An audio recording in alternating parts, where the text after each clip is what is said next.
Ron Johnson, good to see you. Good to see you.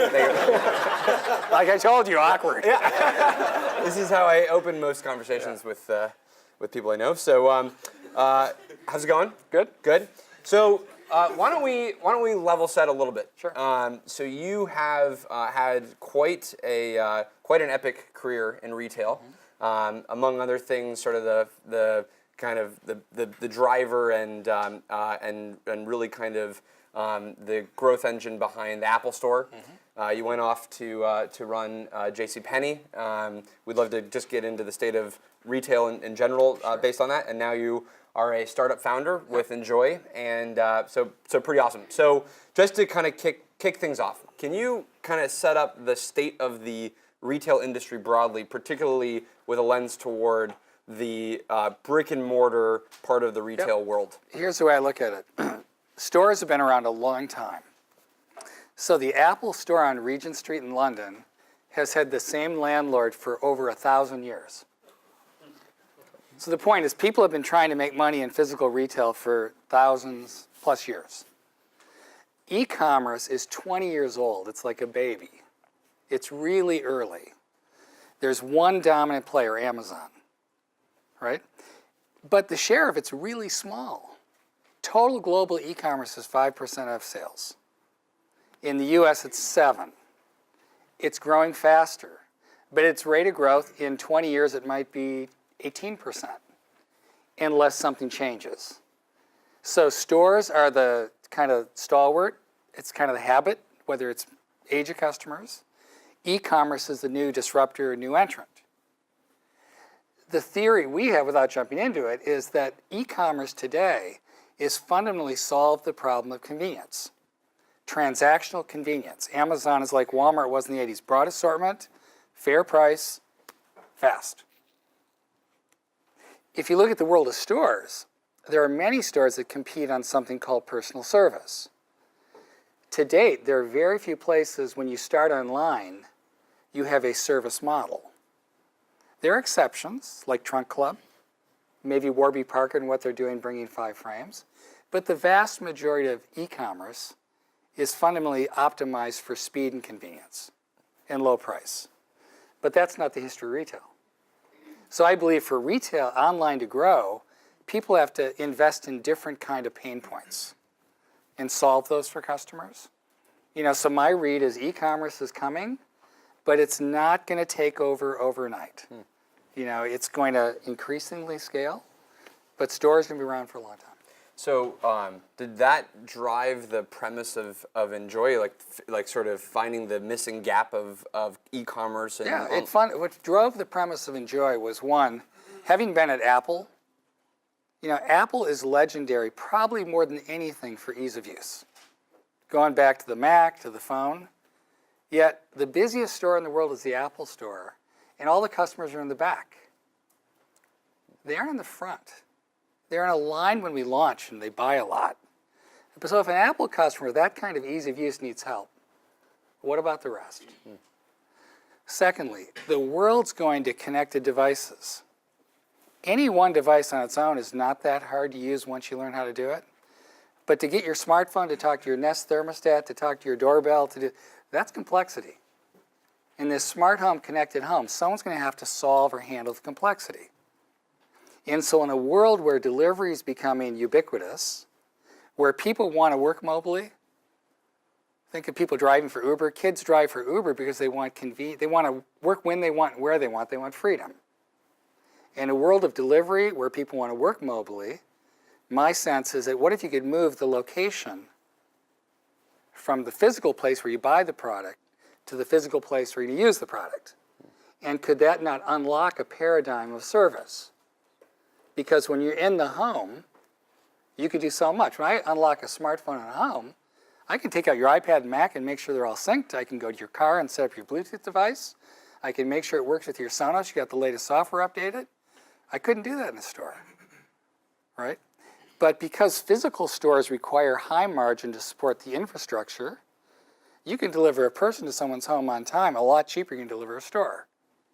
So as long as you have stores, there will be money that supports a model like we have, if that makes sense.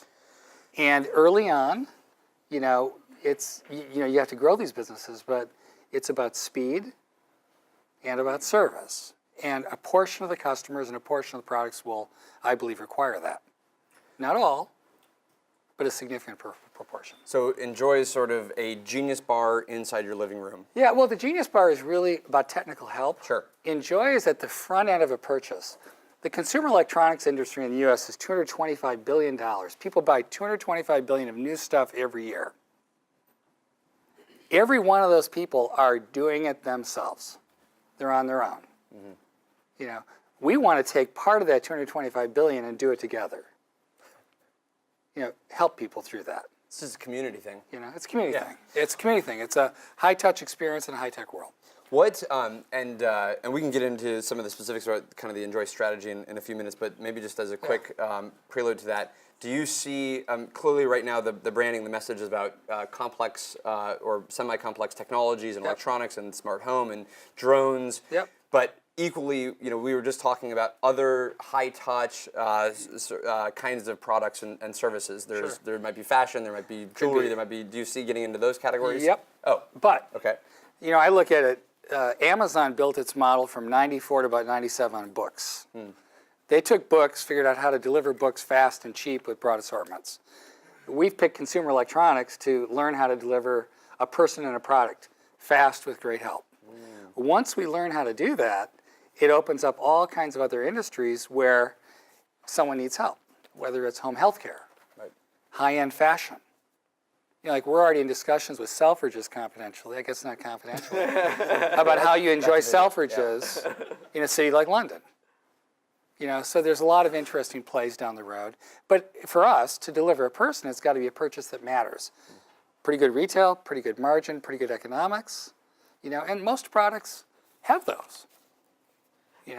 How do you think about growing and building an organization like this, your hiring policies, your customer service policies, and how does that differ from your previous experiences at both Apple and JCPenney? Yeah, this is like an Apple. Apple, the premise of the store was the people that work there, whether it's at the Genius Bar, you meet great people. So we had to learn how to hire, train, build a culture of service. Enjoy is that on steroids, because our product is a person. What we have is a person and an experience we create. So we've got to do an even better job of selecting people, training people, delivering, incredible every time. And so it's really hard. So how do you do that? Well, it's actually quite simple. Having been in the industry a long time, 20 million people now are working in the mobile economy, right? You've got to start by creating the best job for a mobile economy. So we don't have contractors, we have employees. And they've got salaries and the benefits and stock. But just like when you work for Uber, they have no boss setting their schedule. So if you're a full-time employee and you work 40 hours a week, maintain 40 hours of availability. We pay you. So if you're a student, you can go to class, you can go do this, you can do that, you can be in a rock concert. You work when you want, which is why you want to work with Uber. But you've got the hallmarks of a great job, which is a guaranteed salary, I'm on a team. So you start by creating a job that will attract good people. Then you've got to have a profile of who do you pick. And you pick people, in our case, who love technology and love people. Very simple. Those are the two attitudes. If they love technology, they'll learn on their own. They're inquisitive.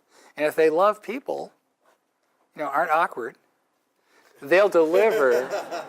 But they'll naturally deliver. Come on, I would be an okay Enjoy employee. You'd be great. Okay. You would also be great. But they'll deliver. Like Ethernet, I'm pretty okay in. But for us, the beauty for us on the service side is the bar is really low because it's never been done before. So if someone shows up, like in your case. That's why I'm in. They show up 5 minutes early. They hand deliver a product. They're really nice. They get you up and running. It's not just setup. It's learning how to use it, onboard it, solving your problems. And they're really friendly. And it was free. What's not to like? So did you actually then methodically go through all the list of product categories? Yeah. Okay. And then electronics, so it wasn't just because you're the Apple guy. It was because... No, I just felt it was the best category because of the complexity. Right. And this future of connected home. The smart home will happen, but it's not happening yet. You talk to Tony Fidel. Talk to him next week. His biggest inhibitor is people would love to control, but they don't know how to do it.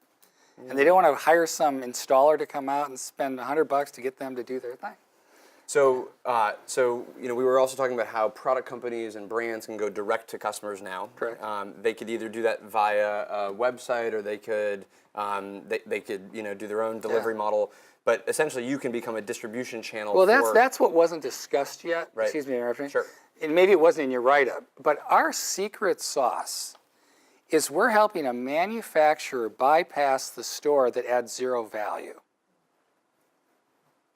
So what Enjoy is doing, we're in the process right now, we're in about 8 companies. When you go to buy Sonos next time, 61% of the people, as part of their research, go to the manufacturer website to learn about the product. Then they also watch YouTube videos, do ratings, reviews, and get recommendations. But what they do after on the manufacturer site is they go find a store. They don't really buy direct from manufacturers today. Well, on the Sonos website, on the homepage, when you're looking at the Play 5, it'll say, you can have this hand-delivered and set up in your home by 6 o'clock tonight. Because our PAs and our time availability feeds right into their website. That lets you just click and buy because of the speed, convenience, and the help, and it's free.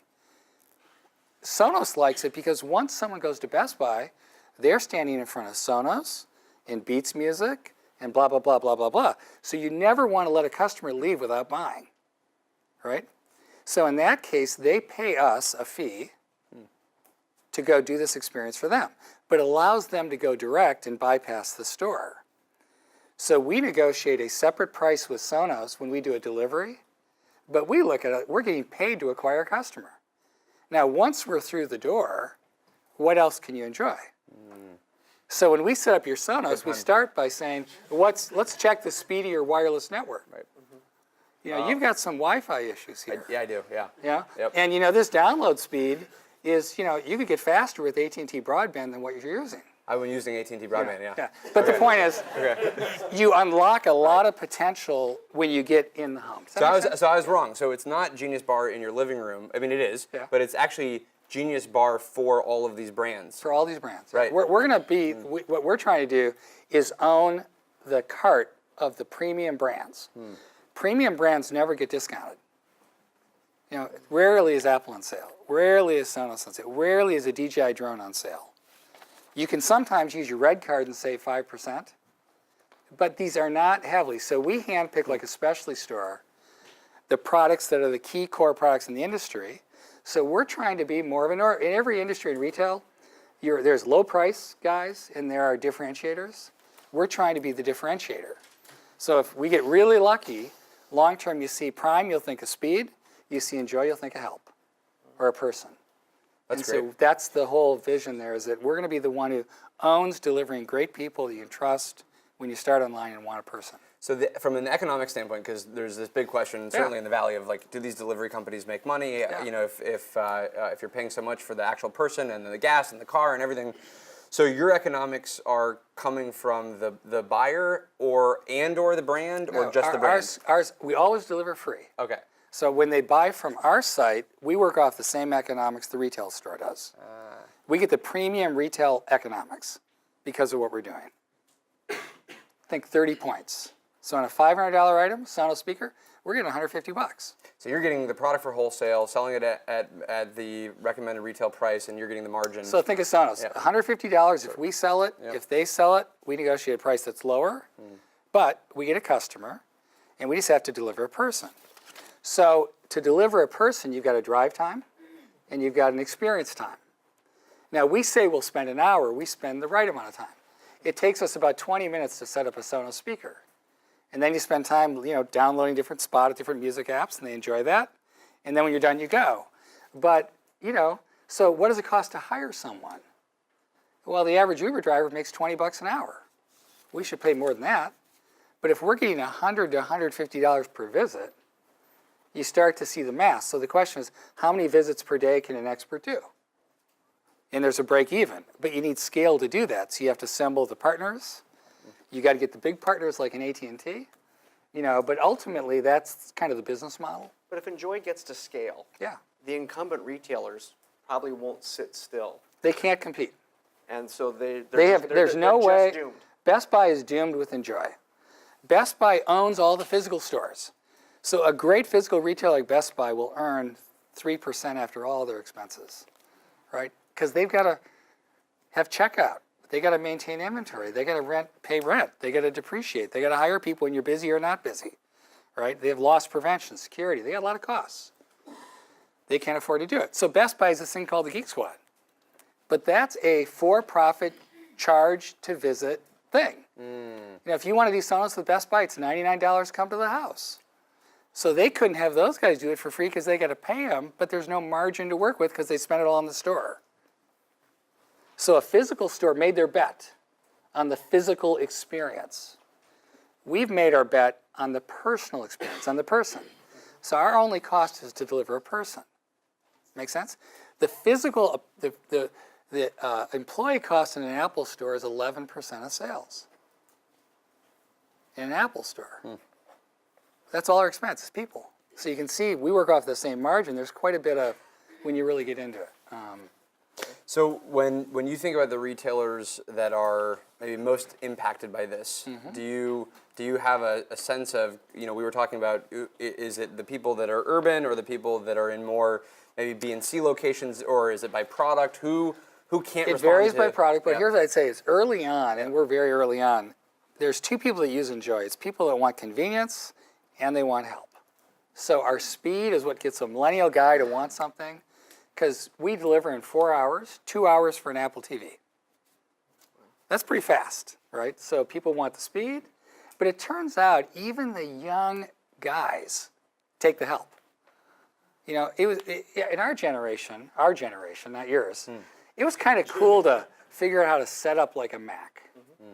Today nobody wants. Like an analog clock. Nobody wants, my generation, But, today people, if someone will do it for, remember, in affluent societies, service goes up. In affluent as country, service goes up. That's just the rule of the world. So this idea that just because the internet's growing, that in a future world, nobody cares about service, is kind of crazy. So if you really think about the world we're in, the e-commerce is really great at convenience. But what else does it do? I don't see anything, right? So in an affluent society where you need help, you want service, and people want to do, I think there's a So one clarifying question. So in your business, you're going to have you're going to manage inventory. And you're gonna have, okay. But we get it consigned. Right, okay. So we get it paid for by our manufacturers. And like for instance, in the Bay Area, we need inventory to cover the whole Bay Area. Best Buy needs it for 42 stores. They got to make the bet where the inventory goes before the customer comes. I take a pile of inventory and just have to figure out how to deliver it efficiently, right? So we have very little inventory serving an entire market, compared to a physical store, which needs to anticipate through a variety of algorithms where the customer is going to buy. And that's very inefficient. That's why they run on 8 weeks of inventory, where we can run on days. Do you become constrained to larger urban areas Well, that's not true. That's a fallacy too, because if you think about it, if I were in the Twin Cities where I grew up, I could drive anywhere in the Minneapolis-St. Paul area serving 2 million people in 35 minutes in a car. The way the freeways work, maybe 40. But on average, drive time will be 25 minutes. In Manhattan, it sometimes takes 15 minutes to get through the door, man. To get up to like a high rise. So when you start to go, there's trade-offs, and the logistics have to vary by market, but you can deliver people in all the major metropolitan areas. 80% of Apple's revenue comes in the top 25 US cities. So all of those are good markets for Enjoy, right? And you just have, a different model. How then important, because when you think about your own advantages and the things you guys are going to invest really, really deeply in, clearly service and people. And the people side, 100% clear on that. And we'll be the only place to do this with great products. Right. Because the manufacturers are only going to pick, they're going to pick one Enjoy. Right. So that's they don't want to train another, Happy. Right. They're going to want to have a partner for That's this. a lawsuit waiting to happen. Yep. Yeah. So people for the service. Yep. And all the training that goes into that. Yep. The partnerships and the brand that gets you those partnerships. Yep. How about the technology stack though? Do you think you get better at logistics than other people? Do you get better at data, sort of from a heat mapping of customers? Does that become an advantage where you're years ahead of all the incumbents? Yeah, we have huge data teams. Okay. So we know in the home, speeds of networks, what they own, who they are, our data goes immediately to a partner portal where Sonos sees every customer, Right. who they were, what they owned, what their experience was. So there's this real-time feedback loop, Yep. which is praised. The other interesting thing is we've eliminated the idea of return. So returns in consumer electronics run 10%. We have had 25 returns in 8 months. People return things when they can't figure out how to get it up, when they don't use it. Well, we don't leave till they're enjoying that product. Right. So our return rate is about 1%. So that means when we're in a $500 cart of a manufacturer, we're saving them $50 at a minimum by just solving returns. There's no call center cost. Every call center costs about $5 when you amortize it. All that goes away. So for what they pay us, they start to reap these disruptive benefits from the work we do of eliminating returns, eliminating support costs, Yep. Immediate feedback that has value. So that's why all these manufacturers are fighting to get enjoying their cart. How disruptive do you think are the maybe the players that aren't focused on the service side of this space, but pure just delivery, like getting things in 20 minutes? Do you think that ends up being a problem for retailers, or is that something? I think because the reason we go to stores is because you get it now. Right. I mean, I think it is. That's why I think it's deceiving. Walmart and Target are really going hard to go online. Right. But why would I go buy Target online when I drive by the damn store every day? They already invested in convenience with the number of stores they have in these big stores. So there's less likelihood. I might go to Amazon and find something different, but if Target's assortment's fundamentally the same as the store. So the brand doesn't matter as much in an online world where I can just go anywhere. I don't get it. I just think and that's why Target's invested $1 billion in, and I'm an old Target guy, it's less than 2% of their revenue. Well, obviously, if people are buying higher percent from others, a Target customer kind of goes, yeah, Target's that store thing. If I'm going to buy convenience, I'll go to Amazon with Prime, and they already made that call. So I think someone had it right. These big, large real estate stores that are built on convenience, it's pretty hard to succeed in this future world. Does the Enjoy model work globally? Are there cultural differences or things that make it harder or easier in other parts of the planet? I don't know. It'll work better in like London because it's much more of a delivery service culture, and for a variety of reasons, very easy to get around. There are other cities it's hard to tell, but I mean, where delivery's taken off, as we all know, is China. I mean, that's where it's happening, but we'll see. The advantage is every product we offer is a global product. So all of our partners can't wait for us. Once we prove it, go. We've got the partners lined up, we've got the technology stack, we've got the business model. We just have to hire people and train people. Of the existing incumbent retailers, do you think anybody is solving this problem well and addressing the dilemma, investing in digital, and actually migrating the customer demand to that? Or is everybody seeing it as cannibalizing? No, I think the narrower your assortment, the better opportunity you have to do this. Okay. And that's where you see That's some really of these, counterintuitive. Yeah. So why is that? Well, because you have a less frequent customer coming to your store, and then the better. So there's no pure play. There's no such thing as a pure play online store. Those don't work. It's another fascinating thing. If you build a physical store anywhere in the world, after about 5 years, everyone has discovered, tried it within the trade area, and it's called a mature store. And that's when you start growing 2-3%. But you fundamentally had your experience. It's also the same online. It's like I've invested in a retailer called Nasty Gal. Anybody know Nasty Gal? Sophia Emmer.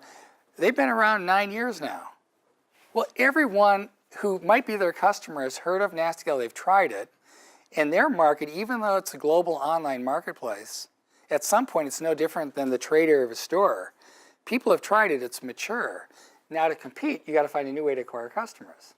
Well, that's why these companies are now saying, well, let's go backwards to physical, and start to have this omni-channel thing, which will happen, is important, because sometimes you want to shop in the store, sometimes online, for all these reasons.